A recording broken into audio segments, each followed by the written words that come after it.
আসসালামু আলাইকুম সুপ্রিয় দর্শক। মহান জাতীয় সংসদের প্রথম অধিবেশন গত 12 তারিখ অনুষ্ঠিত হয়েছে। সেই অধিবেশনে অনেক কিছু নিন্দনীয় কিংবা নাটকীয় ঘটনা ঘটেছে, যেমন রাষ্ট্রপতি মোহাম্মদ শাহাবুদ্দিনের ভাষণের সময় বিরোধী দলের ওয়ার্কআউট এবং সেখানে রাষ্ট্রপতি বিরোধী বিভিন্ন ধরনের স্লোগান, প্ল্যাকার্ড সহ। এরপর যে বিষয়টি সবচেয়ে বেশি খারাপ লেগেছে সেটি হচ্ছে 1971 সালে মানবতা বিরোধী অপরাধের দায়ে দণ্ডিত রাজাকার জামাত ইসলামের সাবেক আমির মতিউর রহমান নিজামী, আলী আহসান মুজাহিদ সহ যে সমস্ত রাজাকারের ফাঁসি হয়েছে তাদের নামে শোক প্রস্তাব করা। 1971 সালে মুক্তিযুদ্ধের সময় প্রায় 30 লক্ষ শহীদের রক্তের বিনিময়ে এবং 2 লক্ষ মা বোনের ইজ্জতের বিনিময়ে এই বাংলাদেশ স্বাধীন হয়েছিল। সে সময় মুক্তিযোদ্ধা কিংবা যাদেরকে শহীদ করেছিলেন যাদের হাতে রক্ত রঞ্জিত ছিল, শহীদদের কিংবা মা বোনদের ইজ্জত নষ্ট করেছিল, সেই রাজাকার আল বদরদের নামে মহান জাতীয় সংসদে শোক প্রস্তাব, এটি খুবই নিন্দনীয়। ইতিমধ্যে বেশ কয়েকজনের সমালোচনা করছেন এবং সমালোচনা করাটাই স্বাভাবিক। লাখো শহীদের রক্তের বিনিময়ে অর্জিত এই বাংলাদেশে রাজাকার আল বদরদের সুনাম সংসদে শুনতে হবে, সেটি খুবই দুঃখজনক হলেও সেটি করেছে। প্রিয় দর্শক, এ বিষয়ে দৈনিক যুগান্তর যে নিউজটি করেছে সেইখানের রেফারেন্স দিয়ে আমি আপনাদের সামনে পুরো বিষয়টি তুলে ধরছি।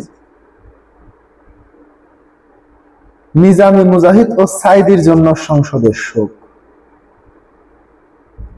এই ধরনের প্রতিবেদন প্রকাশ করেছে দৈনিক যুগান্তর।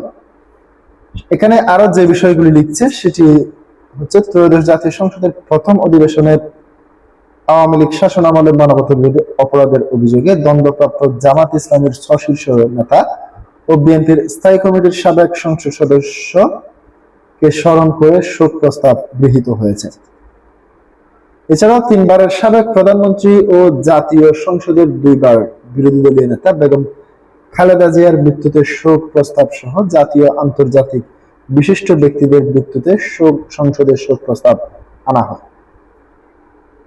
এদিকে ইরানের সর্বোচ্চ দলীয় নেতা ও শিয়া মুসলিম ধর্মগুরু আয়াতুল্লাহ খামেনির মৃত্যুতে জাতীয় সংসদে গভীর শোক প্রকাশ করা হয়েছে। বৃহস্পতিবার অধিবেশনের প্রথম দিন স্পিকার ও ডেপুটি স্পিকার নির্বাচনের পর সংরক্ষিত বিরতি শেষে রেওয়াজ অনুযায়ী শোক প্রস্তাব উত্থাপন করা হয়। এতে তার সংসদে গৃহীত হয়। শোক প্রস্তাবে জামাত ইসলামের যেসব শীর্ষস্থানীয় নেতাদের নাম উল্লেখ করা হয় তারা হলেন জামাত ইসলামের সাবেক আমির ও সাবেক মন্ত্রী মতিউর রহমান নিজামী, সাবেক সেক্রেটারি জেনারেল সাবেক মন্ত্রী আলী আহসান মোহাম্মদ মুজাহিদ এবং সাবেক নায়েবে আমির ও সাবেক সংসদ সদস্য মাওলানা দেলোয়ার হোসেন সাইদি, সহকারী সেক্রেটারি জেনারেল আব্দুল কাদের মোল্লা, সহকারী সেক্রেটারি জেনারেল মোহাম্মদ কামরুজ্জামান ও কর্ম পরিষদ মীর কাসেম আলী। বিএনপির সাবেক এমপি ও স্থায়ী কমিটির সদস্য হলেন সাবেক মন্ত্রী সালাউদ্দিন কাদের চৌধুরী। বিগত আওয়ামী লীগ সরকারের সময়ে আন্তর্জাতিক অপরাধ ট্রাইব্যুনালের রায়ে উল্লেখিত 7 জনকে 71 মানবতা বিরোধী অপরাধের দায়ে মৃত্যুদণ্ড দেওয়া হয়। তাদের মধ্যে আমৃত্যু কারাদণ্ডে দণ্ডিত সাইদি কারাগারে মারা যান। আর 2012 থেকে 2016 সালের মধ্যে বৃহস্পতিবার স্পিকার নির্বাচনের পর তার 2012 ও 2016 সালের মধ্যে বাকি 6 জনের ফাঁসি কার্যকর করা হয়।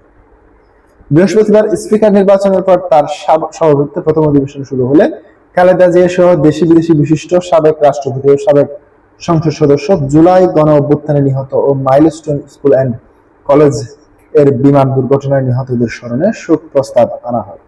এরপর বিরোধী দলের নেতা ডক্টর শফিকুর রহমানের বক্তব্যের ফ্লোর দেওয়া হলে তিনি বলেন, শোক প্রস্তাবে কিছু নাম বাদ পড়েছে, সেগুলো বলার জন্য তিনি বিরোধী দলীয় নেতা সৈয়দ আব্দুল্লাহ মোহাম্মদ তাহেরকে কথা বলার অনুরোধ করেন। স্পিকার তাকে মাইক দেন।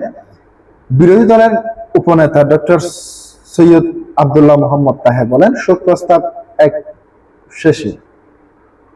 এক পেশে করে তৈরি করা হয়েছে। এর ভবিষ্যৎ সংসদে নিরপেক্ষ ও প্রাণবন্ত করতে আরো সচেতন হওয়া দরকার। এ সময় তিনি আরো কয়েকজনের নাম বলে সেগুলো প্রস্তাবে অন্তর্ভুক্ত করার দাবি জানান।